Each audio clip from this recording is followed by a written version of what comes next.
Yes बेटा, आज हम डिस्कस करेंगे ट्वेल्थ क्लास के 11th चैप्टर जो डिफरेंशियल इक्वेशन आपने स्टार्ट किया था उसकी सेकंड एक्सरसाइज यानी 11.2 के जो रेस्ट क्वेश्चंस हैं। लास्ट वीडियो में आपने क्वेश्चन नंबर 1 to 6 नोट किए थे।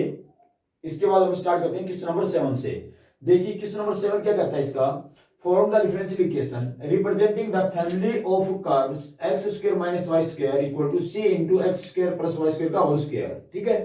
ये आपके पास रिलेशन यानी कर्व दी हुई थी, इसकी हेल्प से हमें डिफरेंशियल इक्वेशन फॉर्म करनी है। तो हमने क्या रीड किया था लास्ट टॉपिक में, याद करें, हमने ये रीड किया था कि जितनी इसमें कांस्टेंट हमें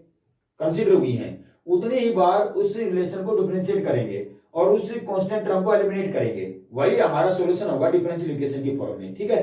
तो एक कांस्टेंट सी इसमें ऐड हुआ भैया, आपको रिप्रेजेंट किया इसने सी से, एक ही कांस्टेंट आपको दिखाई दे रहा है, तो एक बार इसका डेरिवेटिव करेंगे, सी को एलिमिनेट करेंगे उसकी हेल्प से। ठीक है, इस पहले जो गिवन रिलेशन था इसको मैंने नाम फर्स्ट दे दिया भाई, x square minus y square equal to c into x square plus y square का होल स्क्वायर, इसको मैंने फर्स्ट नाम दे दिया है। अब इसको डिफरेंशिएट करते हैं विद रिस्पेक्ट टू एक्स। देखो एक्स स्क्वायर क्या हो जाएगा 2x, वाई स्क्वायर का 2y dy by dx equal to c आपका कोएफिशिएंट एज इट इज है x square plus y square के होल स्क्वायर का, तो पहले पावर का होगा, पावर आगे 2 मैंने आगे निकाल दिया है, x square plus y square की पावर 1 इंटू में फिर x square plus y square का जिसकी पावर थी, यानी इसका डेरिवेटिव करेंगे तो क्या बचेगा 2x और प्लस में वाई स्क्वायर का करेंगे तो 2y और इंटू में फर्दर y का dy बाई dx। ये हमारा डेरिवेटिव हुआ। अब एक काम कर लेते हैं, दो देखो यहां से कॉमन हो रहा है भाई, और दो आपकी इस टर्म से कॉमन हो रहा है, दोनों में से दो कॉमन निकाल के रब कर दो, कैंसिल कर दो, यानी 2 से डिवाइड कर दो थ्रू आउट इसको 2 से डिवाइड किया तो x minus y d y by d x, क्योंकि ये तो x बचेगा, ये y d y by d x बचेगा 2 से कैंसिल होने के बाद। ये आपका 2c as it is, x square plus y square as it is, और इसमें से 2 से डिवाइड करना था, इधर भी किया तो इधर भी करना पड़ेगा, 2 से डिवाइड किया तो ये 2 कैंसिल हुआ, x बचेगा, ये 2 कैंसिल हुआ, y बचेगा dy बाई dx, तो x plus y dy by dx। इस रिलेशन का नाम मैंने सेकंड रख दिया है, ये सेकंड टर्म हो गया। अब सेकंड रिलेशन को फर्स्ट रिलेशन से डिवाइड कर दो, डिवाइडिंग 2 बाई 1। अगर मैं डिवाइड करूं तो देखना इसका LHS इसके LHS से डिवाइड होगा, यानी x minus y d by d x, जो ये टर्म थी आपकी, divided by x square minus y square. ठीक है, इक्वल टू इसकी राइट साइड इसकी राइट साइड से डिवाइड होगी, तो ये आपने right side as it is लिख दी ऊपर, divided by c into x square plus y square का होल स्क्वायर। अब देखना यहां से टर्म कैंसिल हो रही है, x square plus y square, ये होल स्क्वायर को कैंसिल कर देगी, केवल x square plus y square बच जाएगा, सी से आपका सी भी कैंसिल हो, यहां सी आपका एलिमिनेट हो जाता है डिवाइड करने से।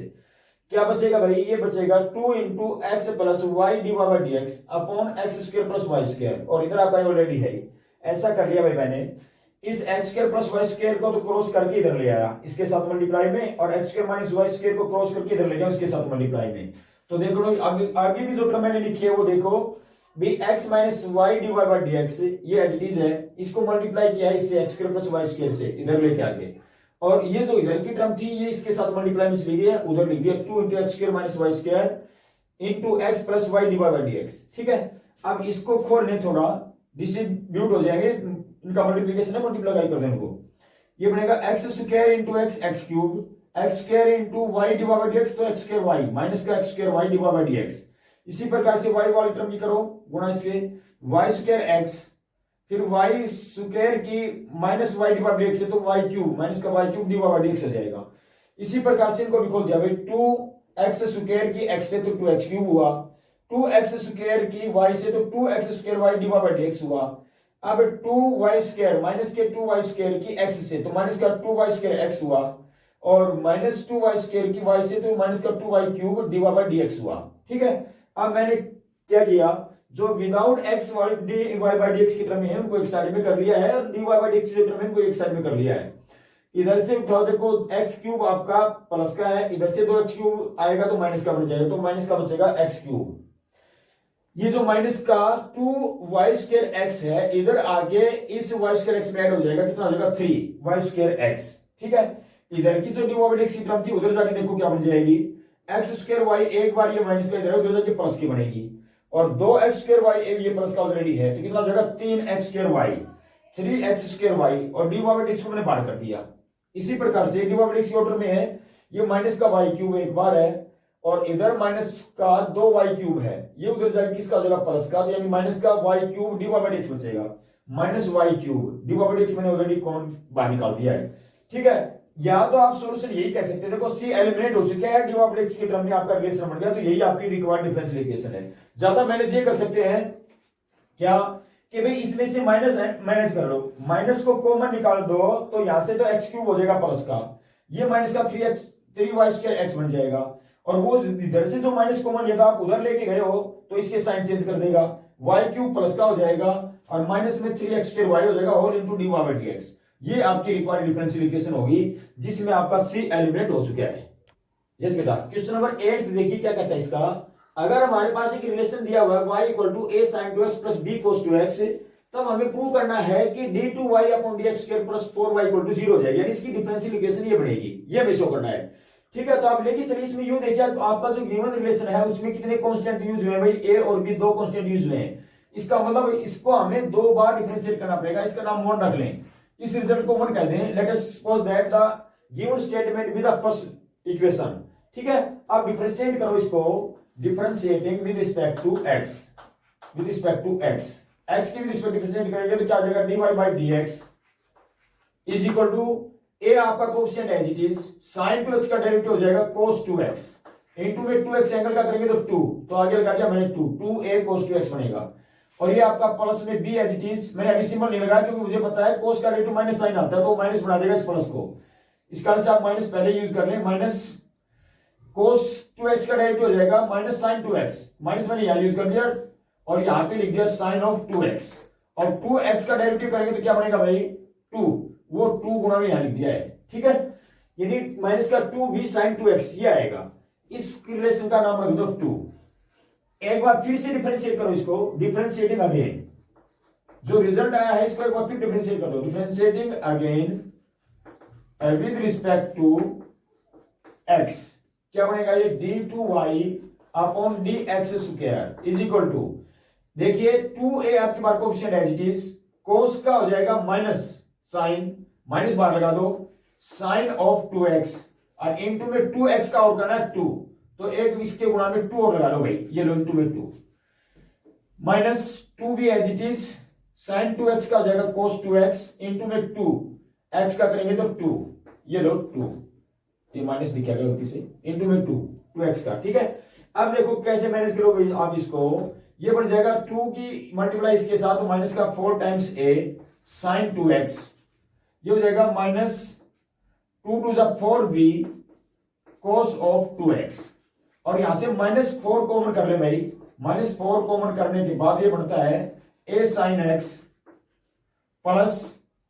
b cos x, 2x है भाई ये साथ में एंगल में 2x, ये लो। ठीक है, a sin 2x plus b cos 2x, और ये वैल्यू आपकी क्या है यूजिंग 1 को देखो ये आपका क्या है y है, क्योंकि a sin 2x plus b cos 2x का मान तो y के बराबर है, तो आप इसको y से रिप्लेस कर सकते हो, यानी ये बन जाएगा माइनस का 4 इंटू y, यानी ये क्या चल रहा था आपका d2y/dx² इक्वल टू -4y, इसको इधर ले आओ, इंप्लाइज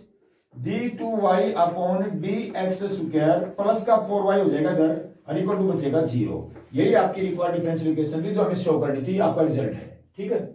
यस बेटा, क्वेश्चन नंबर 9 का फर्स्ट पार्ट देखिए क्या कहता है। हमारे पास जो रिलेशन दिया हुआ y = a(2x + b(3x), हमें इसकी डिफरेंशियल इक्वेशन फॉर्म करनी है। ठीक है, तो क्लियर दिखाई देता है यहाँ पे कितने कांस्टेंट यूज हुए हैं, 2 कांस्टेंट यूज हुए हैं, तो 2 बार डिफरेंशिएट करना पड़ेगा इसको, और इसकी हेल्प से a और b को एलिमिनेट करना है। तो पहले तो आप डिफरेंशिएट करो विद रिस्पेक्ट टू x, पहले रिलेशन को ही differentiating with respect to x, क्या बन जाएगा dy/dx इज इक्वल टू, देखो a आपका एज इट इज है e⁻² का e⁻², यानी a इंटू e⁻², और 2x का करेंगे तो 2 आएगा, 2 मैंने आगे लिख दिया है, plus b coefficient as it is e⁻³ का e⁻³ एज इट इज, और 3x का करेंगे तो 3 आएगा, और 3 भी आगे लिख दिया भाई, इसका नाम रख दे 2। इसको एक बार फिर से डिफरेंशिएट कर दो, differentiating again with respect to x, क्या बन जाएगा d2y/dx² इज इक्वल टू, ये एक बार फिर से 2 आएगा क्योंकि आपके पास 2 कोएफिशिएंट है, e⁻² का e⁻² ही रहेगा, और 2x करेंगे तो 2 आएगा, तो 2 2 से कितना हो जाएगा 4, 4a लिख दिया भाई। यहाँ पे 3 3 से कितना हो जाएगा 9 प्लस 9 टाइम्स b और e की 3x। ठीक है, इस रिलेशन का नाम मैंने रख दिया 3। अब देखो एलिमिनेट दो बार डेरिवेटिव करने के बावजूद भी ये एलिमिनेट नहीं हुए, ए और बी एज इट इज बने हुए हैं। तो अब हमें इन तीनों इक्वेशंस को आपस में सोल्व करना पड़ेगा, तभी एलिमिनेट हो सकते हैं। ऐसा करो, इसको 2 से मल्टीप्लाई कर दो। देखो यहाँ पे ए ई की जो पावर है 2x है, उसका कोएफिशिएंट 4 आया है, यहाँ पे 2 है। ऐसा करने, इसको 2 से मल्टीप्लाई करके इसमें से घटा दो, सब्ट्रैक्ट कर दो। Multiply equation 2 by 2, multiply equation 2 by 2 and subtracting from 3 and subtract from 3, यानी इसको 2 से मल्टीप्लाई करके 3 में से घटाओ। क्या बन जाएगा भाई, 2 से मल्टीप्लाई करेंगे तो बन जाएगा 2 times dy by dx equal to, इसको 2 से मल्टीप्लाई करेंगे तो 4a e की 2x, इसको 2 से मल्टीप्लाई करेंगे तो प्लस 6 टाइम्स b e की 3x, और घटाना है तो ये माइनस ये माइनस ये माइनस, यानी आपके पास क्या हुआ देखना रिलेशन। ये रिलेशन में आपके पास ये तो टर्म कैंसिल हो जाएगी, ये कैंसिल हुआ, क्या बच गया ये d2y upon dx square minus में 2dy by dx is equal to, ये कैंसिल होने के बाद ये रिजल्ट बचता आपका 3 टाइम्स b e की पावर 3x, ये बचेगा क्योंकि 9b में से 6b घटेगा, माइनस होगा तो कितना बचेगा 3b बचेगा। यहां से आप b की वैल्यू काउंट कर लो, इसको ले आओ नीचे भाई, b की वैल्यू हो जाएगी आपके पास, वहां पे b काउंट करवा दूंगा मैं, 3e की x को नीचे ले आओ, डिवाइड कर दो, यानी बन जाएगा implies d2y upon dx square minus 2 times dy by dx whole upon 3 times e की 3x इज इक्वल टू बच गया है b, यानी इस रिलेशन से मैंने b का मान निकाल लिया। ऐसे ही अगर मैं इसको एलिमिनेट कर दूं, देखो इसको 3 से मल्टीप्लाई कर दूंगा तो कितना हो जाएगा 3 3 9 टाइम्स b हो जाएगा, और वो यहां भी 9 टाइम्स b है, तो इसको 3 से मल्टीप्लाई करके एक बार 3 में से फिर सब्ट्रैक्ट कर दो, तो अब की बार b और एलिमिनेट होगा, a का मान आएगा, वो a और b के दोनों वैल्यू हम 1 में रख देंगे भाई, a और b का एलिमिनेशन हो जाएगा। Now multiply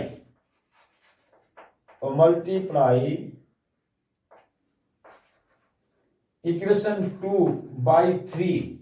and subtract from 3, यानी इक्वेशन 2 को 3 से मल्टीप्लाई करके 3 में से घटाने पर क्या मिलेगा हमें। अब की बार क्या करता हूं, इसको मैं 3 से मल्टीप्लाई करके इसमें से घटा देता हूं, यानी d2y जिसमें से घटाना वो पहले लिख लेता हूं, पर d2y upon dx square equal to 4 times a e की 2x प्लस 9b e की 3x, ये था इक्वेशन 3। इसमें से घटाना है 2 को 3 से मल्टीप्लाई करके, इसको 3 से मल्टीप्लाई करो तो इसमें से माइनस करना है 3 times dy by dx equal to, इधर बन जाएगा 6a e की 2x plus 9 times b e की 3x, करो सब्ट्रैक्ट, ये माइनस ये माइनस ये माइनस, ये देखो रिजल्ट क्या बचेगा, ये आपका वही हो गया है d2y upon dx square minus 3 times dy by dx, और इधर बचेगा भाई आपका, ये कैंसिल हुआ, ये कैंसिल होने से क्या मिलता है मेरे पास, ये देखो इससे ये रब कर दिया, इधर इस केस में ये रब किया था, ये आपका बचेगा माइनस 2 टाइम्स a e की 2x, यहां से a का मान निकाल लो, इंप्लाइज इस टर्म को लिया उसके नीचे d2y upon dx square minus 3 dy by dx whole upon minus 2 times e की 2x, और ये इक्वल टू हो गया a। अब a का और b का मान बेटा वापिस रखना है किसमें, 1 में रिप्लेस करते ही आपके पास a और b एलिमिनेट हो जाएंगे और हमारी डिफरेंशियल इक्वेशन बन जाएगी। Putting the value of a and b in 1, now putting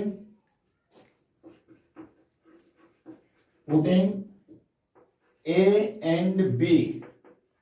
in equation first में रखने से देखो क्या रिलेशन बनता है, y का मान हो जाएगा और e की 2x इसके गुणा में हो जाएगा। देखो भाई ये बनता है, मैं यहां लिख लेता हूं पर थोड़ा इसका जो स्पेस है मेरे पास, y is equal to a को रिप्लेस करना है किससे भाई, इससे, d2y upon dx square minus 3 times dy by dx divided by minus 2 times e की 2x, इसके गुणा में e की 2x, ये प्लस b की जगह रखना है वो मान जो आपका है d2y upon dx square minus 2 times dy by dx whole upon 3 times e की 3x, और इस सब के गुणा में है e की 3x। ये लो भाई देखो e की 3x से e की 3x कैंसिल हुआ, e की 2x से e की 2x कैंसिल हुआ। अब ये बच जाएगा आपका -2 इसके आगे लगा दो, इसके नीचे कर दो, इसके नीचे सेपरेट कर दो, यानी इक्वेशन बच गई आपकी। यही आपका सॉल्यूशन होगा भाई, ये आपका आंसर होगा। इसको मैनेज कर देना थोड़ा बस। यस बेटा, क्वेश्चन नंबर 10 देखिए, इसका क्या कहता है, find the differential equation of all lines in x y plane, यानी एक्स वाई प्लेन में सभी लाइंस की डिफरेंशियल इक्वेशन हमें बतानी है। एक बात का हमें पता है भाई, किसी भी लाइन की एक्स वाई प्लेन में इक्वेशन क्या होती है, स्ट्रेट लाइन की equation of straight line, equation of straight line in x y plane क्या होती है भाई, वो हम जानते हैं y equal to mx plus c ये होती है। और क्लियर यहां पे आपके दो कांस्टेंट यूज हुए हैं m एंड c, तो इस रिलेशन को दो बार देखो। अब कुछ क्वेश्चंस आपके ऐसे आएंगे जिसमें आपका रिलेशन दिया हुआ नहीं होगा, यानी वो जो कर्व पहले क्वेश्चंस में आपको दे रखी थी वो अब गिवन नहीं होगी, हमें खुद ही पता लगाना पड़ेगा कि लाइन की एक्स वाई प्लेन में लाइन की इक्वेशन क्या होती है। तो वो मैंने रिप्रेजेंट कर दिया y equal to mx plus c से। अब इसमें दो कांस्टेंट यूज हुए हैं तो दो बार डिफरेंशिएट कर दो, differentiating with respect to x क्या बन जाएगा, dy by dx is equal to m और c का हुआ 0, यानी mx का तो हुआ डेरिवेटिव m और ये m इंटू x का 1 तो m इंटू 1 m प्लस में c का 0। एक बार फिर से डिफरेंशिएट कर दो, इसका नाम तो 1 रख लें, इसका नाम रखें second, differentiating again with respect to x, क्यों, क्योंकि दो कांस्टेंट थे तो दो बार करना पड़ेगा। इसका बन जाएगा d2y अपॉन dx स्क्वायर। ये बड़ी अच्छी बात है आपके लिए, क्योंकि पहले डेरिवेटिव लेते ही c तो एलिमिनेट हो गया है अपने आप ही, क्योंकि c का डेरिवेटिव 0 होता है, इसमें से c की टर्म कैंसिल हुई वहां से। एक बार और डिफरेंशिएट कर देंगे तो m भी एलिमिनेट हो जाएगा, यानी d2y upon dx square equal to m का डेरिवेटिव क्या होता है 0। अब देखो आपका जो ये रिलेशन बन गया थर्ड वाला, ये कैसा है जिसमें m और c दोनों के दोनों अपने आप एलिमिनेट हो चुके हैं। इसका मतलब यही आपकी रिक्वायर्ड डिफरेंशियल इक्वेशन होगी, उसकी फैमिली ऑफ लाइंस की in x y plane differential equation d2y upon dx equal to 0 आ जाएगी। यस बेटा, क्वेश्चन नंबर 11 देखिए क्या है, find the differential equation of all lines in a plane which are at a constant distance p from the origin. Origin से line की constant distance दे रखी है p,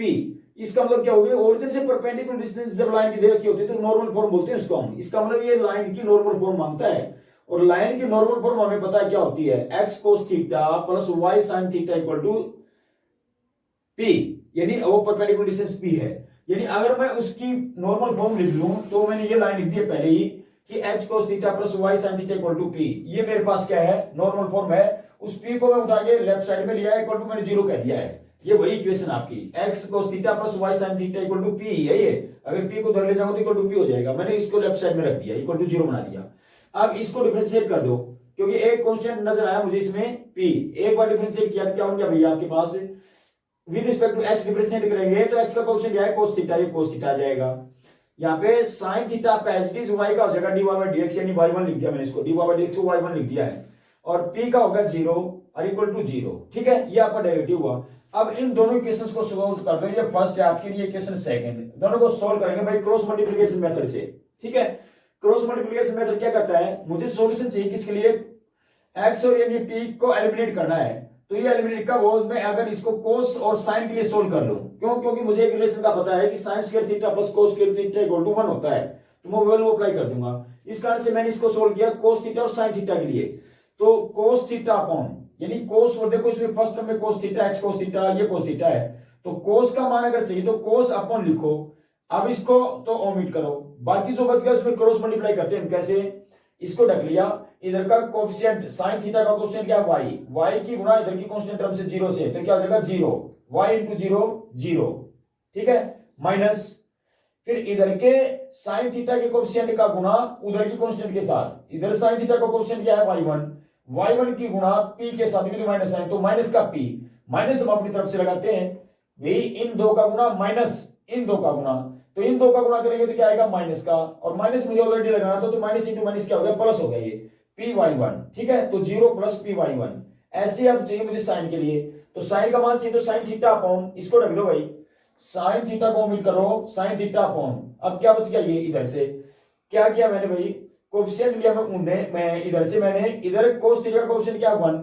इसकी गुणा, देखो आपकी बात तो पिछले केस में आपने ऊपर से नीचे लिया था, अब नीचे से ऊपर लेंगे, इसका कोएफिशिएंट है 1 की गुणा माइनस पी के साथ, माइनस पी, ये मैंने माइनस पी लगा दिया, माइनस में इधर के कोस का कोएफिशिएंट क्या है x, उसकी गुणा इधर के कांस्टेंट हम 0 से, तो x इंटू 0 क्या हो जाएगा 0, तो minus p minus 0 equal to, फिर आपका जो कांस्टेंट टर्म है उनके लिए आप -1 रखते हो, -1 अपॉन, यानी अब इनको रख दो -1 अपॉन, अब फिर ऊपर से नीचे वापिस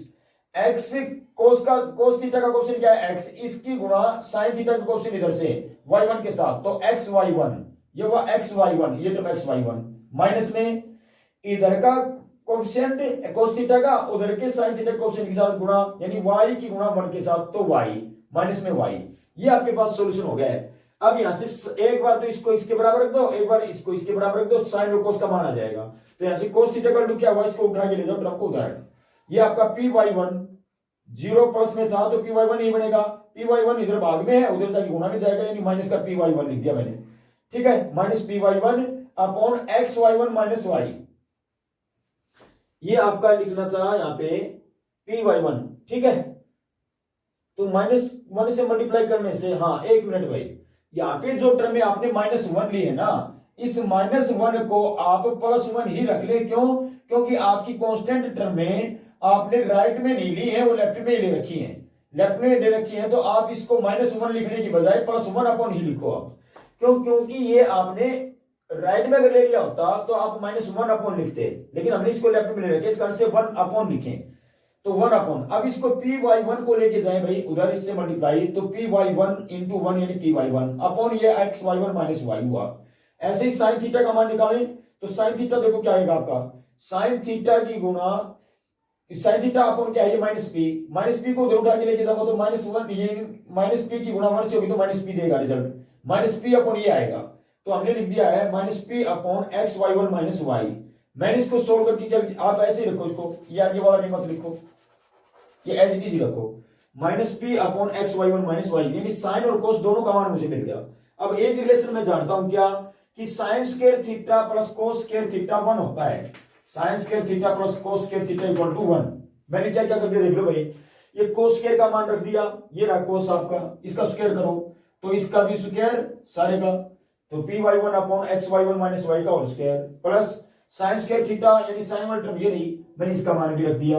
होल स्क्वायर इक्वल टू 1। अब इसको सोल्व कर दिया, इसका स्क्वायर करूंगा, देखो वहां पे मैं जो प्लस लिख रहा था p, उसको मैंने मैनेज कर लिया -p के साथ ही, क्यों किया, क्योंकि वो टर्म मुझे यहां नजर आई फिर कि भाई इन दोनों का एलसीएम सेम है, xy1 minus y xy1 minus y same हो जाएगा स्क्वायर करेंगे तो, इस कारण से मैंने -p रखा उसको। इसका स्क्वायर करोगे तो क्या होगा, p स्क्वायर y1 स्क्वायर ऊपर वाले का अलग से, ठीक है, और इसका करेंगे तो -p का स्क्वायर प्लस का p स्क्वायर ही आएगा, और इसका स्क्वायर और इसका स्क्वायर देखो सेम है, तो एलसीएम आपका यही हुआ, जो कि मैं xy1 माइनस y का स्क्वायर उठा के लेगा 1 की तरफ, 1 के गुणा में xy1 माइनस y का होल स्क्वायर, और ऊपर बच जाएगा आपका p square y1 square plus में ये p स्क्वायर, ठीक है। अब इनको सोल्व कर दो, ये p square y1 square plus में p स्क्वायर इक्वल टू इसका होल स्क्वायर खोल दिया भाई, पहले का स्क्वायर प्लस दूसरे का स्क्वायर माइनस 2ab, ये अप्लाई कर दिया है, और बस मैंने ये किया कि y1 स्क्वायर की टर्म एक ये है, y1 स्क्वायर की टर्म एक ये है, इसको इधर उठा के ले आया भाई, माइनस में हो गया, और y1 स्क्वायर को कॉमन कर दिया, तो p square minus x square और इनटू में y1 स्क्वायर बाहर कॉमन, ये p square minus y square, देखो p square minus y square, और इधर ये जो 2x y1 था माइनस का, इधर को लेके आया तो प्लस का हो गया 2xy y1। अब मैंने y1 की जगह dy बाई dx रख दिया बस, क्योंकि y1 का होता है first derivative, dy by dx का स्क्वायर, ये टर्म एज इट इज, ये भी एज इट इज, ये dy बाई dx प्लस में p square minus y square equal to 0, यही आपकी रिक्वायर्ड डिफरेंशियल इक्वेशन है, ये आपका सॉल्यूशन था। तो इस प्रकार से आप सोल्व कर सकते हैं यस बेटा, क्वेश्चन नंबर 12 देखना इसका। Find the differential equation of all circles that should be satisfied by the family of concentric circles x square plus y square equal to a square. Concentric का अर्थ होता है जिनका सेंटर सेम हो, ठीक है। ऐसे सभी सर्कल्स की इक्वेशन हमें बतानी है जिसमें इक्वेशन आपको दी हुई है x square plus y square equal to a square, जहां पे ए उसका रेडियस है और सेंटर उसका 0 0 के लिए नजर आ रहा है मुझे ये, ठीक है। अगर मैं इसको डिफरेंट देखो, इसमें एक ही कांस्टेंट टर्म यूज हुई ए, एक बार डिफरेंशिएट कर दो आपका रिलेशन बन जाएगा यहीं से। बहुत सिंपल क्वेश्चन है, डिफरेंशिएट सीधा लिखो यहाँ पे, यहीं पे सॉल्यूशन है। Differentiating with respect to x क्या बनेगा 2x प्लस 2y, y का further dy by d x equal to a square का 0, क्योंकि कांस्टेंट टर्म है। बस यहां से आप कॉमन निकाल दो, 2 कॉमन निकालो तो क्या आ जाएगा x plus y dy by d x equal to 0। अब एलिमिनेट हो गया आपका a, इसका मतलब यही आपका सॉल्यूशन है। तो इस क्वेश्चंस के लिए जो आपने इक्वेशन बतानी थी डिफरेंशियल इक्वेशन सभी सर्कल्स की जो कंसेंट्रिक हैं, उसके लिए आपकी differential equation x plus y d by equal to 0 यही आ जाएगी, यही आपका सॉल्यूशन होगा। यस बेटा, क्वेश्चन नंबर 14 देखिए क्या कहता है एक्सरसाइज का। Find the differential equation of all circles passing through origin, जो ओरिजिन से पास करते हो, and having their centres on x axis, और उनका सेंटर किस पे हो एक्स एक्सिस पे हो। भाई क्लियर है, सर्कल की जनरल इक्वेशन क्या होती है? सर्कल की जनरल इक्वेशन होती है x square plus y square plus 2gx plus 2fy plus c equal to 0। ये सर्कल की जनरल इक्वेशन होती है। और यदि सर्कल आपका ओरिजिन से पास करे तो c का मान 0 होता है, यानी c मींस इंटरसेप्ट, उस सर्कल का इंटरसेप्ट है वो 0 होता है। If circle passes through origin then c equal to 0, तो रखो इसमें c इक्वल टू 0, ये बन जाएगा x square for equation x square plus y square plus 2gx plus 2fy equal to 0, ये इक्वेशन बन जाएगी। फिर इसने एक बात और भी कही है, and having their centres on x axis, इनका सेंटर एक्स एक्सिस पे है। एक बात तो हमें पता है कि सर्कल के सेंटर के कोऑर्डिनेट क्या होते हैं -g एंड -f, ये आपके सर्कल के कोऑर्डिनेट होते हैं भाई। और उसने कहा इसका जो ये जो सर्कल था कहां से पास करता है, इसका सेंटर कहां है, इसका सेंटर एक्स एक्सिस पे है। एक्स एक्सिस पे है तो सेंटर का वाई कोऑर्डिनेट 0 होना चाहिए, और सेंटर का वाई कोऑर्डिनेट क्या है f माइनस का f, इसका मतलब f की वैल्यू 0 होनी चाहिए, यानी f को मैं 0 रिप्लेस कर दूं इस इक्वेशन में, तो मेरा ये जो सर्कल है वो आ जाएगा जो ओरिजिन से पास करेगा, क्योंकि c 0 रख दिया है, इसमें c है ही नहीं, और उसका सेंटर एक्स एक्सिस पे होगा, एक्स एक्सिस पे होगा। इफ